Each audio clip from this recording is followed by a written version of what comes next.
The moon of Xantheria shimmered under the light of its twin suns, a kaleidoscope of colors dancing across its surface. It was a world unlike any other in the galaxy, a place where crystalline structures floated atop vast lakes that glowed faintly with bioluminescence. The air hummed with life, filled with the melodic tones of creatures both seen and unseen. This was home to the Velari, an amphibious species whose translucent skin pulsed softly with every emotion they felt. They were peaceful beings, thriving in harmony with their environment, content in their isolation from the rest of the universe. For centuries, the Velari believed they were alone in the cosmos. Their history spoke of no visitors, no contact with other intelligent life forms. To them, Xantheria was not just their home, but the entirety of existence itself. That belief would soon be shattered. Far above the floating cities, something streaked through the sky, a fiery object descending rapidly toward the surface. Alarms rang out among the Velari as they watched the spectacle unfold. The object broke apart mid-air, scattering debris before slamming into one of the larger lakes near the capital city. Waves rippled outward, disturbing the calm waters and sending flocks of winged aquatic creatures scattering into the skies. Curiosity overtook fear as groups of Velari approached the crash site. Among them were 3 young females, Lyria, Silva, and Tenna. Lyria's luminescent green markings flickered with excitement, while Silva's more subdued blue hues betrayed her cautious nature. Tenna, the youngest of the trio, radiated a bright yellow glow, signaling her eagerness to see what had fallen from the heavens. As they neared the wreckage, a figure emerged from the smoke and steam rising off the lake. He stumbled forward, his body covered in strange fabric that clung tightly to his frame. His face was pale, his hair dark and disheveled. Blood trickled down his temple, and his eyes darted around wildly, taking in the alien landscape surrounding him. This was Captain Ilias Drake, the sole survivor of the human spacecraft Eos. Stranded far from Earth, injured, and utterly bewildered, he collapsed onto the soft, mossy ground at the edge of the lake. The Velari froze, staring at him with wide, unblinking eyes. None of them had ever seen anything like him before. "He is different," Lyria whispered, her voice a series of musical notes that resonated through the minds of those nearby. She tilted her head, studying the strange being lying unconscious before them. His limbs were long and jointed, unlike the smooth curves of the Velari. His skin lacked the shimmering patterns that defined their own bodies, appearing dull and lifeless in comparison. Silva hesitated, her fins quivering slightly. "Should we call the elders?" she asked, her tone tinged with uncertainty. "He could be dangerous." Tenna, ever impulsive, stepped closer to Ilias despite Silva's warning. She reached out a webbed hand, touching his arm lightly. Her glowing yellow markings dimmed momentarily as she recoiled in surprise. "He feels warm," she said, her voice carrying a mix of awe and confusion. Warmth was rare on Xantheria. Most living things adapted to the cool, damp climate of the moon. By now, a small crowd of Velari had gathered around the scene. Some murmured amongst themselves, debating what to do with this unexpected visitor. Others simply stared, their glowing forms casting an eerie light over the area. Finally, one of the older Velari, a tall, regal-looking female with deep purple markings, stepped forward. "Bring him to the healing pools," she instructed, her voice commanding yet gentle. "We must tend to his wounds and learn who, or what, he is." 2 Velari males carefully lifted Elias and carried him away, leaving Lyria, Silva, and Tenna behind. As they followed the procession back toward the city, Lyria couldn't shake the feeling of fascination bubbling within her. This creature, this human, was proof that there were others out there beyond Xantheria. For the first time in her life, she questioned the stories her people had told for generations. Were they truly alone? Or had they simply chosen to believe so? Back in the city, Elias was placed in one of the healing pools, a shallow basin filled with nutrient-rich water that glowed faintly. The warmth soothed his aches, and slowly he began to regain consciousness. When he opened his eyes, he found himself surrounded by curious faces, their glowing bodies shifting colors with each passing moment. Elias tried to speak, but his throat was dry, and his words came out as a hoarse croak. The Velari leaned in closer, tilting their heads in unison. It was clear they didn't understand him, just as he couldn't comprehend their melodic language. Frustration bubbled inside him, but also a spark of hope. If these beings were willing to help him, perhaps there was a chance he could survive, and maybe even find a way back home. Outside the healing chamber, Lyria, Silva, and Tenna lingered, watching through a translucent wall. "Do you think he knows we mean no harm?" Tenna asked, her youthful enthusiasm shining through. "I don't know," Lyria replied, her gaze fixed on the stranger. "But I want to find out." Little did they know, their curiosity would set off a chain of events that would change not only their lives, but the future of two entire species. Days passed since the arrival of Captain Elias Drake, and the healing pools had done their work. His wounds were mending, though his confusion remained as deep as ever. The Velari elders kept a close watch on him, unsure whether to treat him as a guest or a potential threat.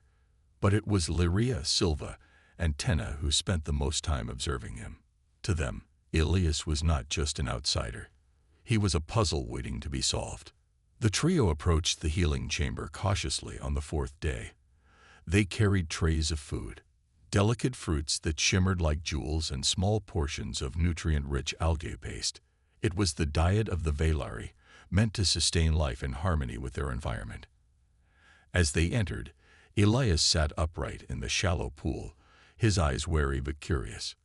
He watched them silently, studying their glowing forms and the way their markings shifted with each movement. "Here," Lyria said softly, her melodic voice resonating through the room. She placed one of the trays near the edge of the pool, gesturing for him to take it. Her movements were slow and deliberate, trying to convey peace rather than hostility. Elias hesitated before reaching out. He picked up a piece of fruit, examining its translucent skin and vibrant hue. It looked edible, but he couldn't shake the feeling of uncertainty. With a quick glance at the three young aliens, he took a cautious bite. The flavor was unlike anything he'd ever tasted, sweet yet tangy, with a hint of something earthy. For a moment, he forgot his predicament, savoring the strange new experience. Encouraged by his reaction, Tenna eagerly offered him another item, a spoonful of the algae paste. This time, however, the result was far less pleasant. The moment the paste touched his tongue, Elias's face twisted in disgust. He spat it out immediately, coughing and gagging. The girls exchanged startled glances, their markings flashing rapidly in response to his reaction. "What did I do wrong?" Tenna asked, her yellow glow dimming slightly as she looked down at the tray. "We eat this every day." Lyria sighed, shaking her head. "He is not like us," she said gently. "His body must need different things to survive." She turned back to Elias, tilting her head inquisitively. "How can we help you?" Elias stared at her, realizing she was attempting to communicate. He pointed to himself and said slowly, "Human." Then, pointing to her, he repeated, "Velari." Lyria's eyes widened in understanding. She mimicked his gesture, touching her chest and saying, "Velari." Then she pointed to him and echoed, "Human." A flicker of hope ignited within Elias. Communication, no matter how rudimentary, was possible. Over the next few hours, he used gestures and simple words to teach the girls basic concepts. He showed them how to count using his fingers, demonstrated eating motions to explain hunger, and even acted out sleeping to indicate rest. In return, the girls introduced him to their own ways of expressing ideas. They hummed melodies to convey emotions, flashed their bioluminescent patterns to signal agreement or disagreement, and used fluid hand gestures to describe objects around them. Despite the language barrier, progress was being made. Yet frustration lingered. There were so many questions Elias wanted to ask, And so many answers the girls couldn't provide. Who were these beings? Why had they never encountered humans before? And most importantly, how could he get back home? One evening, as the twin suns dipped below the horizon, casting Xantheria in shades of violet and gold, Elias decided to try something new. Sitting cross-legged on the floor of the healing chamber, he began to sing. It was an old earth ballad, one he'd learned during his childhood, a haunting melody about longing and hope.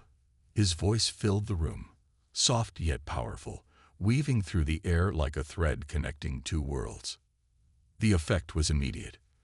Lyria, Silva, and Tenna froze, their glowing markings pulsing in rhythm with the music. Their expressions shifted from curiosity to awe, their wide eyes reflecting the beauty of what they were hearing. When Elias finished, silence hung in the air for several moments before Lyria finally spoke. "That was incredible," she said, her voice trembling slightly. "What was it?" Elias smiled faintly, tapping his chest. "Human. Song," he explained. The girls exchanged excited glances. Music was sacred to the Valeri. It was a cornerstone of their culture, used in rituals, celebrations, and storytelling. To hear such a profound expression of artistry from a human left them deeply moved. For the first time, they saw Elias not merely as a foreign entity, but as someone capable of creating something beautiful. However, not everyone shared their admiration. News of the human's presence spread quickly among the Valeri, sparking heated debates among the elders. Some argued that Elias should remain under observation indefinitely, while others pushed for his immediate exile. Among the dissenters was Kalon, a prominent scientist known for his ambitious experiments. He viewed Elias as an opportunity, a chance to study human biology and unlock secrets that could advance Valeri technology. Kalon's influence grew as whispers of his plans reached the ears of the council. Late one night, Elias noticed shadows moving outside the healing chamber. Peering through the translucent walls, he saw figures clad in dark robes carrying strange devices. Fear gripped him as he realized they intended to take him away. Before he could react, the door slid open, and Lyria rushed in, followed closely by Silva and Tenna. Their markings blazed brightly, signaling urgency. "You must leave," Lyria urged, her voice trembling. "They are coming for you." Elias shook his head, confused. "Who? Why?" "They want to experiment on you," Silva interjected, her blue hues flickering nervously. "To learn about your kind." Tenna stepped forward, determination lighting up her yellow glow. "We won't let them hurt you. We'll help you escape." Elias felt a surge of gratitude mixed with disbelief. These alien girls, who barely understood him, were willing to risk everything to protect him. It was a reminder that kindness transcended species and language barriers. Together, the four devised a plan. Using the knowledge the girls had gained about the city's layout, they identified a route that would lead Elias to safety. They gathered supplies, food, water, and tools scavenged from nearby workshops, and prepared for their daring escape. As dawn broke over Xantheria, painting the skies in hues of orange and pink, Elias stood ready. The girls flanked him, their glowing forms blending seamlessly with the morning light. Ahead lay uncertainty, danger, and the unknown. But for the first time since his arrival, Elias felt a glimmer of hope. With a final nod of gratitude, he followed the girls into the labyrinthine corridors of the floating city, leaving behind the only semblance of shelter he'd found on this alien moon. What awaited them outside was anyone's guess, but one thing was certain. Their bond had already begun to change the course of both their lives forever. The labyrinth of the floating city stretched endlessly before Elias and the three young Valeri. The crystalline structures shimmered faintly in the early morning light, casting prismatic reflections onto the damp moss-covered pathways. Each step they took echoed softly, a reminder that silence was their greatest ally. If they were caught, there would be no second chances. Lyria led the way, her green bioluminescent markings dimmed to blend with the shadows. She moved with purpose, her webbed fingers occasionally brushing against the walls to steady herself. Behind her, Silva followed closely, her blue glow flickering nervously as she glanced over her shoulder every few moments. Tenna brought up the rear, clutching the small satchel filled with supplies they had hastily gathered. Her yellow markings pulsed sporadically, betraying her excitement and fear. Elias struggled to keep pace. His body was still weak from the crash, and the unfamiliar terrain made every step feel heavier. But he pushed forward, driven by the knowledge that staying behind meant surrendering himself to Kalen's experiments. He didn't need to fully understand the scientists' intentions to know they wouldn't end well for him. "Where are we going?" Elias whispered, his voice barely audible even in the quiet corridors. "To the edge," Lyria replied, turning her head slightly to ensure he could see her lips move. "Beyond the city. There is wilderness there, places where no one goes." Elias nodded, though doubt lingered in his mind. Beyond the city meant leaving behind any chance of finding help or answers. It meant venturing into the unknown, a prospect both terrifying and exhilarating. Still, he trusted the girls. They had risked everything to save him, and he owed them his life. As they navigated the winding passages, the group encountered several close calls. Once, a patrol of Velari guards passed within inches of their hiding spot, their glowing forms illuminating the narrow alcove where the fugitives crouched. Elias held his breath, his heart pounding so loudly he feared it might give them away.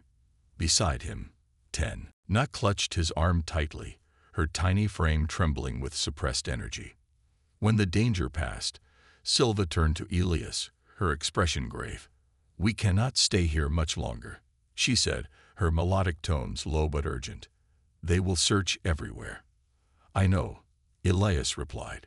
"Just keep leading me." Their journey continued, each moment stretching into an eternity. Along the way, they stopped briefly to rest in abandoned alcoves or hidden chambers. During these breaks, Elias used the opportunity to deepen their fledgling communication. He pointed to objects around them, a glowing crystal, a cluster of luminescent fungi, and repeated their names in English. The girls mimicked the words carefully, their musical voices giving strange inflections to the human language. In return, they taught him more about their own methods of communication.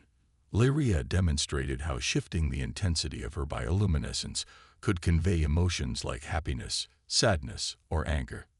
Silva showed him how certain hand gestures combined with hums could form complete sentences, and Tenna, ever eager to share, introduced him to a playful game where they guessed the meaning behind different melodies.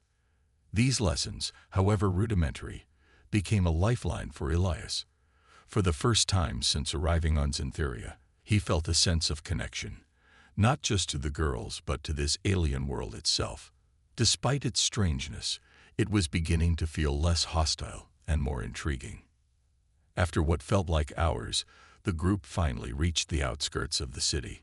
Here, the towering crystalline spires gave way to dense vegetation, their roots intertwining with the remnants of ancient ruins. The air grew cooler, carrying the scent of damp earth and wildflowers. Above them, the twin suns cast dappled light through the canopy of trees, creating patterns that danced across the ground.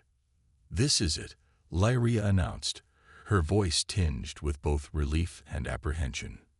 "Past this point, we leave the safety of the city." Elias looked ahead, taking in the vast expanse of untamed wilderness. It was beautiful, yes, but also daunting. Without the comforts of the Velari's advanced technology, survival would be a challenge. He turned to the girls, his gaze lingering on each of their glowing forms. "You don't have to come with me," he said quietly. "I can go alone." Tenna shook her head vigorously, her yellow markings flaring brightly. "No, we're not leaving you now." Silva nodded in agreement, her blue hues softening. "We started this together. We'll finish it together."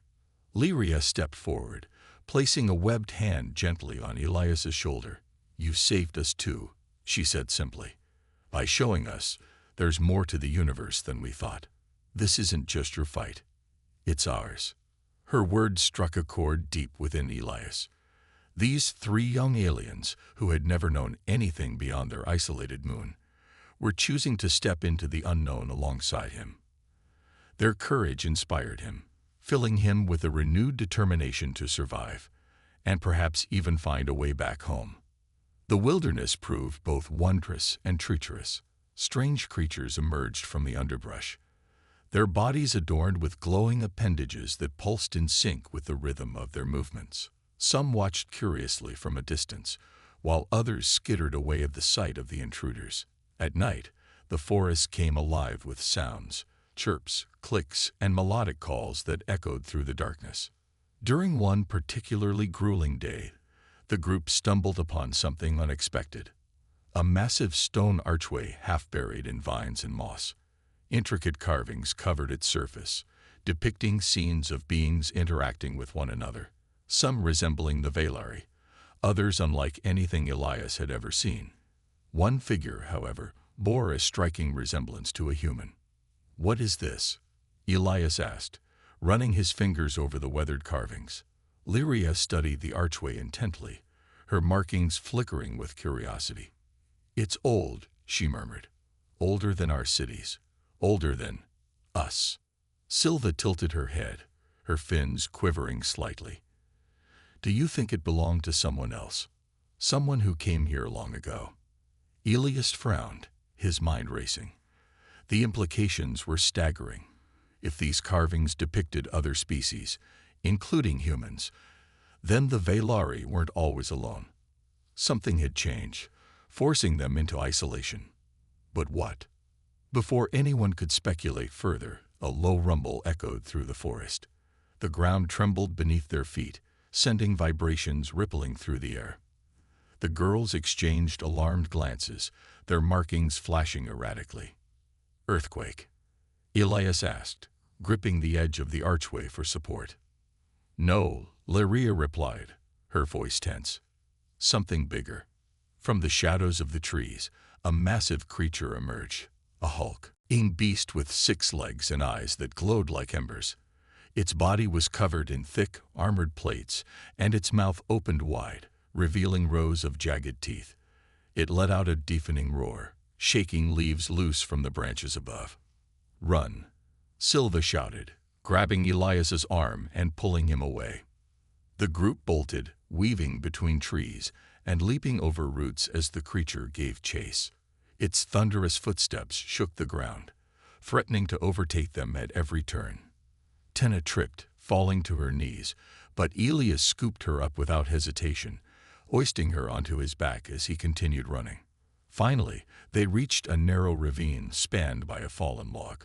One by one, they crossed it, balancing precariously over the chasm below.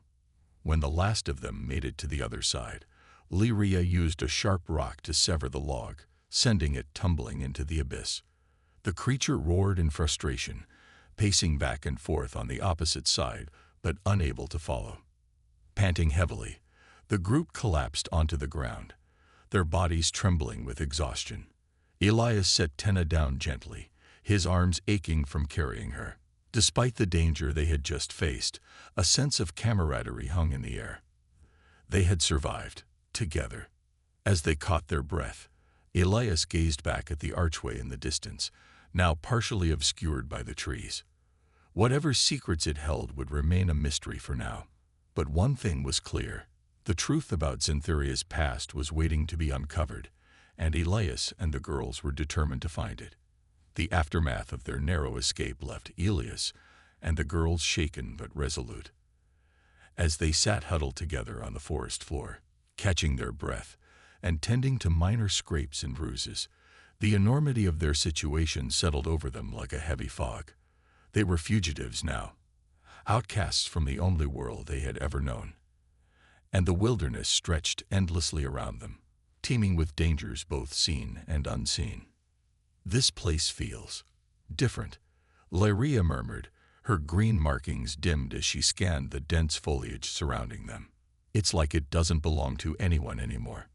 Elias nodded slowly, his gaze fixed on the distant horizon, where the suns cast long shadows through the trees. Back home, we call places like this frontiers, places no one has claimed yet. He paused, choosing his words carefully. But frontiers can hold secrets, maybe even answers. Silva tilted her head, her blue hues flickering softly. Answers about what? About why your people stopped exploring, Elias replied. Why you've been so isolated for so long. His voice carried a note of determination. If there are ruins out here, maybe we'll find clues. Tenna perked up at the idea, her yellow glow brightening momentarily. Clues sound fun, she chirped, though her enthusiasm was tempered by the lingering tension in the air.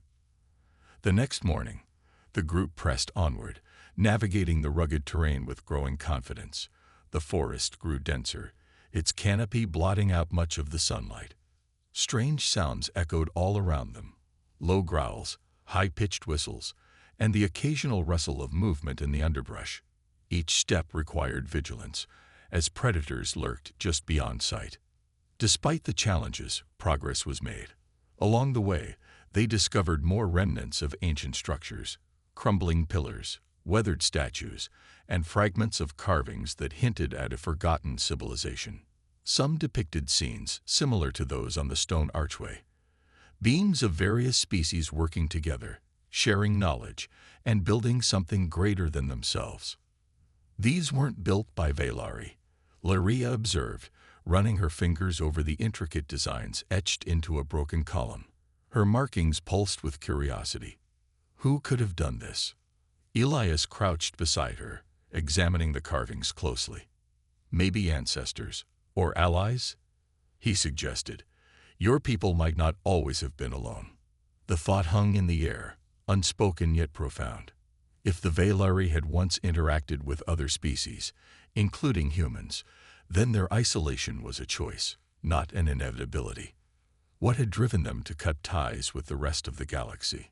Their journey took a dramatic turn when they stumbled upon a cavern hidden behind a curtain of vines. The entrance was partially obscured, but faint light emanated from within, drawing them closer. Inside, the walls shimmered with veins of glowing crystal, casting an ethereal glow throughout the space. At the center of the cavern stood a massive structure, a sleek, metallic ship partially buried in the earth. "It's a spaceship," Elias whispered, his voice tinged with awe. He approached cautiously, his hands trembling as he touched the smooth surface. Not human tech, but close enough. Lyria, Silva, and Tenna exchanged astonished glances. None of them had ever seen anything like it before. To them, the concept of interstellar travel was foreign, almost mythical. Yet here was proof that such feats were possible, and that their ancestors may have achieved them. As they explored the vessel, they uncovered evidence of its origin. Control panels lined the interior, inscribed with symbols that bore a striking resemblance to modern Velari script. Holographic displays flickered weakly, showing maps of star systems and images of diverse alien species. One image, in particular, caught Elias's eye. A humanoid figure standing alongside a group of Velari, their hands raised in unity. "This belonged to your people," Elias said, turning to the girls. "They traveled among the stars once. They knew others existed." Lyria's markings flared brightly, reflecting her inner turmoil. "Then why did we stop? Why did we forget?" Before anyone could answer, a low hum filled the cavern. The ship's systems began powering up, responding to their presence. Lights blinked on, and consoles lit up with streams of data. Elias moved quickly, his instincts kicking in. "I think I can reactivate it," he said, his voice steady despite the adrenaline coursing through him. "With your help." For hours, they worked together, combining Elias's engineering expertise with the girls' intuitive understanding of Velari technology. Lyria deciphered control sequences, Silva manipulated energy flows, and Tenna scavenged spare parts from nearby debris. Slowly but surely, the ship came back to life. When the final system activated, the ship let out a triumphant whir, its engines humming with power. A holographic interface appeared, displaying options in Velari script. Lyria translated aloud. guiding Elias through the commands needed to prepare the vessel for launch. "We're really going to fly this thing?" Tenna asked, her eyes wide with wonder. "Into space. If we don't, nothing will change," Elias replied firmly. "We need to show the elders, and everyone else, that the universe isn't something to fear, it's something to explore." The decision wasn't made lightly. For the girls, leaving Xantheria meant abandoning everything they had ever known. But staying meant accepting a future of fear and stagnation. After much deliberation, they agreed. They would use the ship to confront the Vaylari leadership, demanding transparency and reconciliation. Their plans were interrupted when the ground trembled violently outside the cavern. The creature that had chased them earlier returned, accompanied by several others of its kind. Roars echoed through the forest as the beasts closed in, drawn by the ship's awakening energy.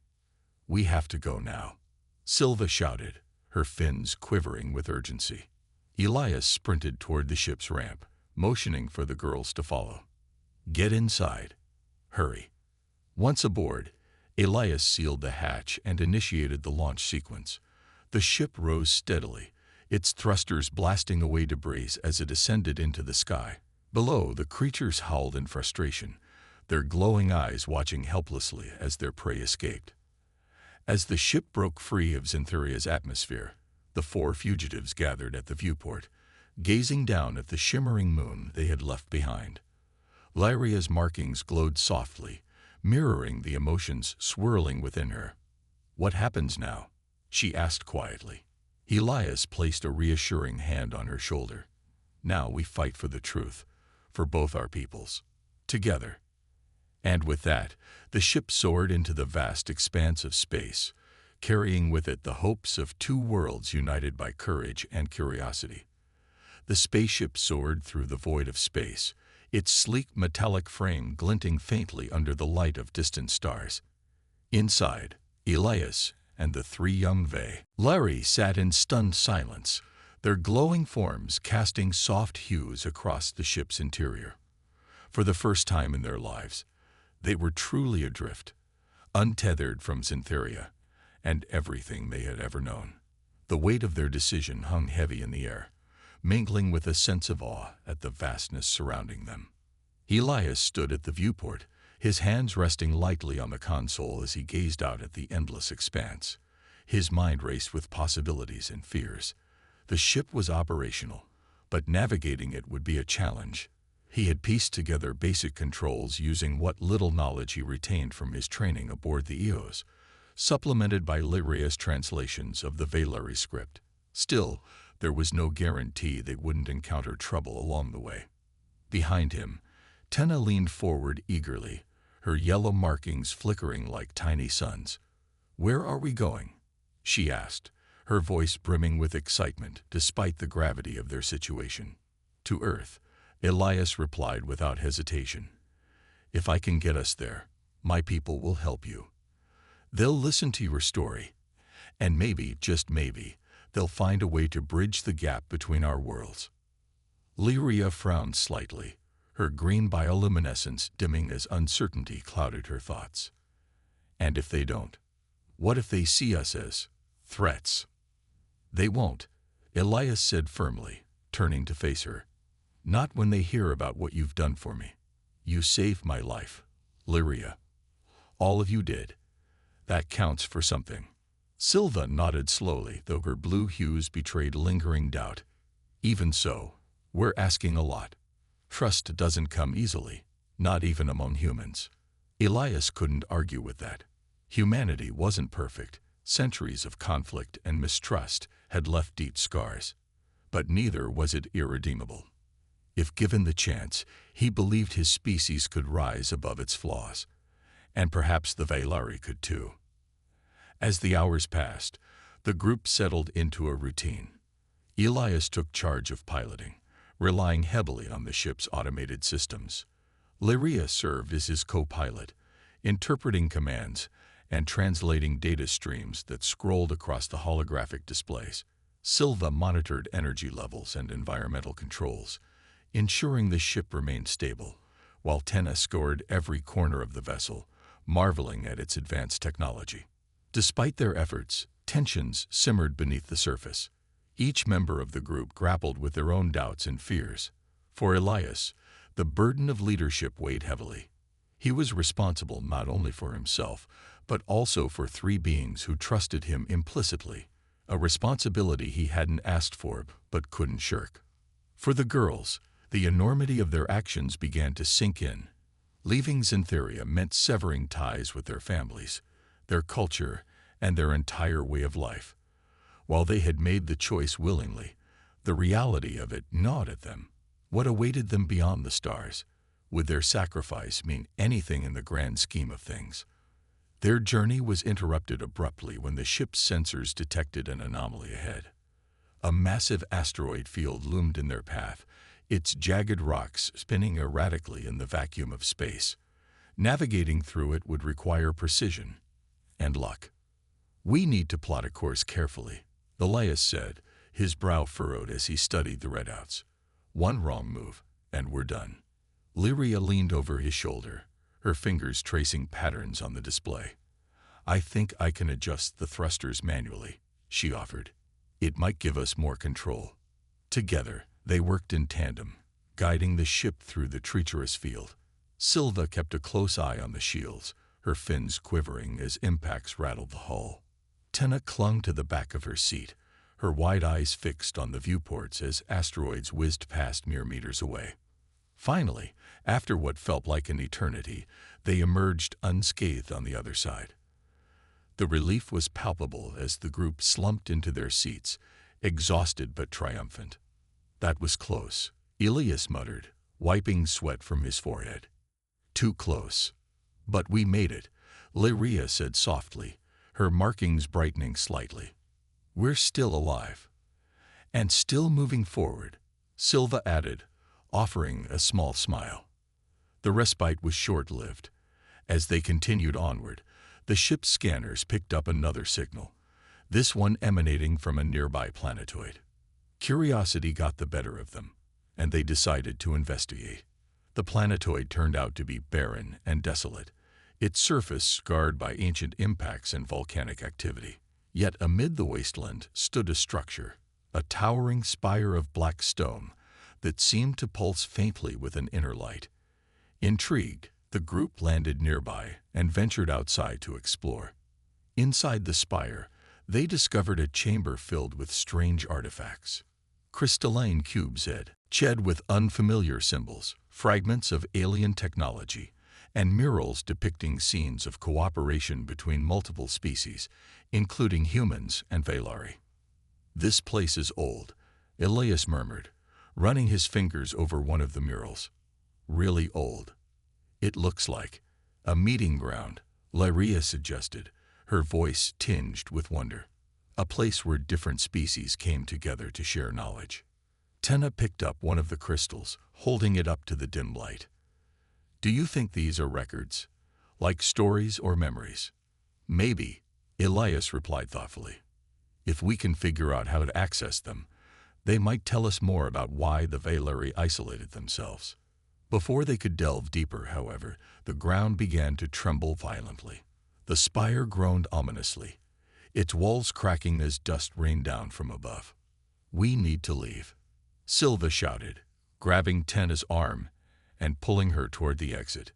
The group sprinted back to the ship, narrowly avoiding collapse as the spire crumbled behind them. Once safely aboard, they launched into orbit once again, leaving the mysterious planetoid far below. Back in the safety of the ship, they examined the crystal Tenna had salvaged. Though damaged, it emitted faint pulses of light when touched. Elias speculated it contained valuable information, but unlocking it would require time and resources they didn't currently have. As the ship drifted silently through space, the four fugitives reflected on their discoveries. The universe was vaster and more interconnected than any of them had imagined. Somewhere out there lay answers, and perhaps hope for reconciliation between their peoples. "We're not alone anymore," Lyria said quietly, her gaze fixed on the stars beyond the viewport. "Not really." "No," Elias agreed, a small smile tugging at his lips. And we never were. With renewed determination, they set their sights on Earth, ready to face whatever challenges lay ahead. The journey to Earth was long and fraught with challenges, but the bond between Elias and the three young Valari only grew stronger as they navigated the perils of space. Each day brought new discoveries, new fears, and moments of quiet reflection that reminded them why they had embarked on this perilous mission in the first place. They were no longer just survivors. They were pioneers, carrying the hopes of two worlds within the confines of their small ship. As they approached Earth's solar system, the ship's sensors detected an unexpected presence, a fleet of human vessels stationed near the outer rim. It wasn't unusual for Earth's military to patrol these regions, especially given humanity's cautious stance toward extraterrestrial life. But the sight of so many ships filled Elias with both relief and dread. Relief because he knew help might be close at hand. Dread because he wasn't sure how his people would react to the Valari aboard the ship. "We need a plan," Elias said, turning to face Lyria, Silva, and Tenna. "If we just show up unannounced, things could go badly." Lyria nodded thoughtfully, her green markings dimming slightly as she considered the situation. "They'll see us as invaders if we're not careful," she said softly. "We have to make them understand our intentions." "But how?" Silva asked, her blue hues flickering nervously. "We don't even know what humans are like." "Not really." Elias hesitated, then smiled faintly. "Trust me, I do. And I think I can convince them that you're not a threat." He glanced down at the damaged crystal Tenna still clutched in her hands. "This might help too. If we can prove it contains valuable information about interspecies cooperation, it could change everything." Tenna looked up, her yellow glow brightening with determination. "Then let's do it." The group decided to transmit a message ahead of their arrival, a simple yet heartful plea for understanding.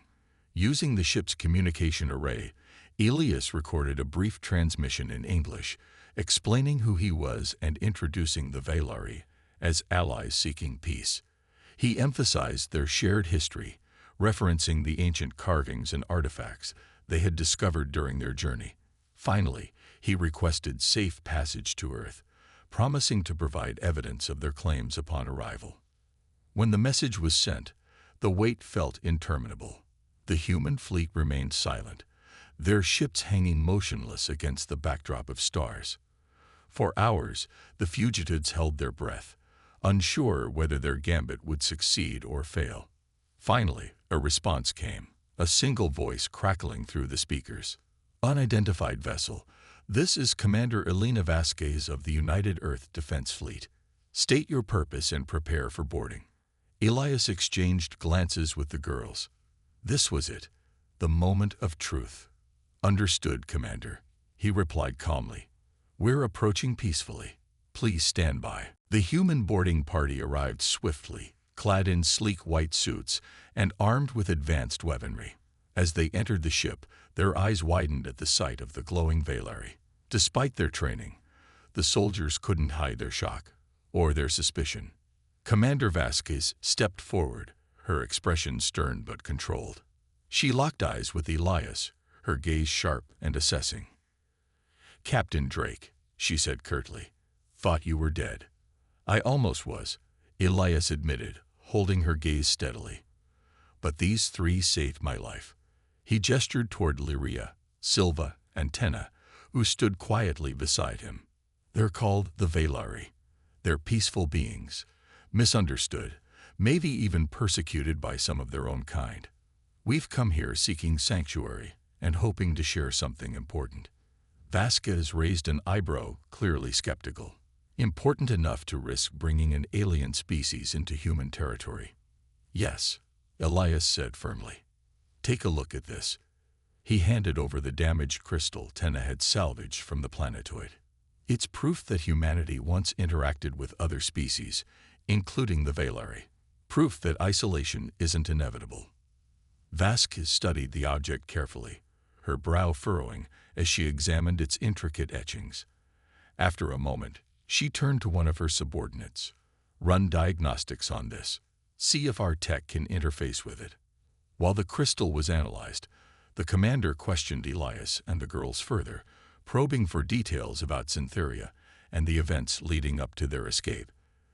Though guarded at first, the Velari gradually opened up, using gestures and melodies to supplement Elias's explanations.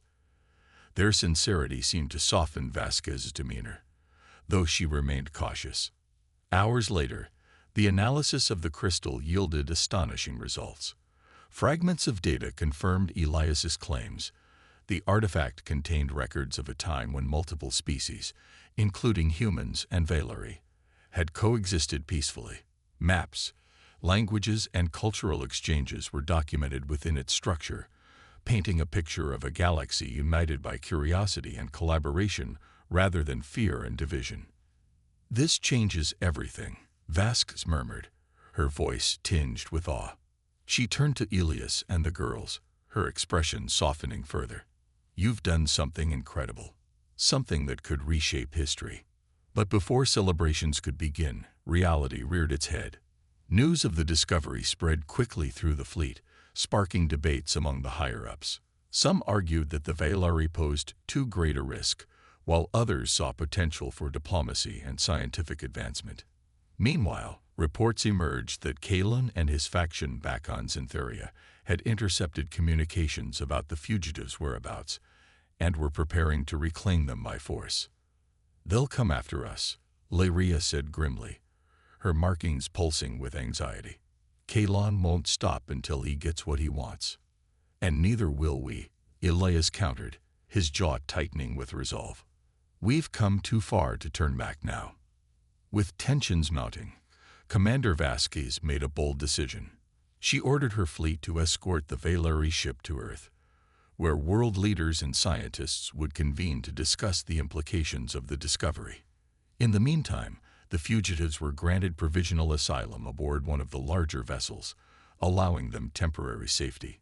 During their stay, Elias and the girls became minor celebrities among the crew. Stories of their bravery and ingenuity spread rapidly, earning them admiration and respect. Yet despite the warmth of their reception, none of them forgot the stakes of their mission. The fate of 2 species rested on their shoulders, and failure was not an option. One evening, as they gathered in the observation deck of the flagship, Elias gazed out at the distant blue-green orb of Earth. "What happens next depends on all of us," he said quietly, addressing Lyria, Silva, and Tenna. "But no matter what, we've already started something bigger than ourselves, something worth fighting for." Lyria placed a webbed hand gently on his shoulder, her green glow steady and reassuring. "Then let's finish what we started," she said softly. "Together."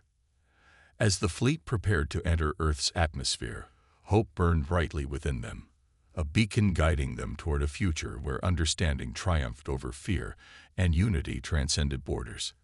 The descent into Earth's atmosphere was breathtaking, a kaleidoscope of colors as the ship pierced through layers of clouds and emerged above sprawling cities bathed in golden sunlight. For Elias, it was a homecoming tinged with bittersweet emotions. He had left Earth under dire circumstances, unsure if he would ever return. Now, he stood shoulder to shoulder with 3 alien beings who had risked everything to ensure his survival, and who now sought refuge among humanity. For Lyria, Silva, and Tenna, the sight of Earth was overwhelming. The planet teemed with life, its surface vibrant and diverse, from lush forests to sprawling metropolises glowing with artificial lights. Yet beneath the beauty lay complexity, a world shaped by centuries of conflict, innovation, and resilience. As they gazed out at the unfamiliar landscape, their bioluminescent markings flickered with a mix of wonder and apprehension. "This is your home?" Tenna asked, her voice trembling slightly as she turned to Elias. "It's so loud." Elias chuckled softly, understanding what she meant. Compared to the serene crystalline cities of Syntheria, Earth felt chaotic and alive in ways that were both exhilarating and exhausting. "It's not perfect," he admitted, "but it's ours. And maybe someday it can be yours too." Upon landing, the fugitives were whisked away to a secure facility where scientists, diplomats, and military officials awaited them. The atmosphere was tense but charged with anticipation. News of the Valari's arrival had sparked global attention, with debates raging across media platforms about the implications of first contact. Some hailed it as a historic milestone, while others voiced concerns about potential risks. Commander Vasquez led the introductions, presenting Elias and the girls to a panel of experts tasked with evaluating their claims. At the center of the room sat Dr. Anika Patel, a renowned xenobiologist known for her work on interspecies communication. Her sharp eyes softened as she studied the Valari, noting their curious expressions and melodic tones. "These creatures are unlike anything we've encountered before," Dr. Patel said, addressing the group. "Their physiology, their culture, it's all extraordinary." She paused, glancing at the damaged crystal resting on the table between them. "And this artifact confirms that our histories are intertwined. That alone makes them invaluable allies." Lyria stepped forward hesitantly, her green markings dimming as she tried to convey sincerity. Through gestures and broken English, she explained their mission: to expose the truth about Syntheria's isolation and advocate for peace between their peoples. Silva added her thoughts, her blue hues flickering nervously as she emphasized the dangers posed by Kalon and his faction. Tenna chimed in last, her yellow glow brightening with determination as she described their escape and journey through space. By the end of their presentation, the room fell silent. Then, slowly, applause broke out, a ripple of admiration spreading among those present. It wasn't universal approval, but it was a start. Over the following days, the fugitives worked tirelessly to build trust. Scientists analyzed every detail of the Valari's biology and technology, while linguists collaborated with Elias to refine communication methods. Diplomats drafted proposals for formal contact with Syntheria, emphasizing peaceful intentions and mutual benefit. Meanwhile, news of the discovery reached Syntheria itself. Kalon's attempts to reclaim the fugitives had failed when his fleet was intercepted by human patrols near the edge of Earth's solar system. Humiliated and enraged, he returned to the floating cities only to find dissent brewing among the Valari populace. Rumors of the ancient artifacts and the existence of other species spread like wildfire, igniting a cultural revolution. Younger generations, inspired by stories of Lyria, Silva, and Tenna's bravery, began questioning the elders' long-held beliefs. Protests erupted in the streets, demanding transparency and openness. Even some members of the council sided with the rebels, acknowledging that isolation had stifled progress and growth. Back on Earth, Elias watched these developments unfold on screens within the facility. Though separated by light years, he could feel the impact of their actions rippling across galaxies. "You've already changed things," he told the girls one evening as they gathered in their quarters. "Your courage has given hope to people who thought change was impossible." Lyria smiled faintly, her markings glowing softly. "We didn't do it alone," she replied.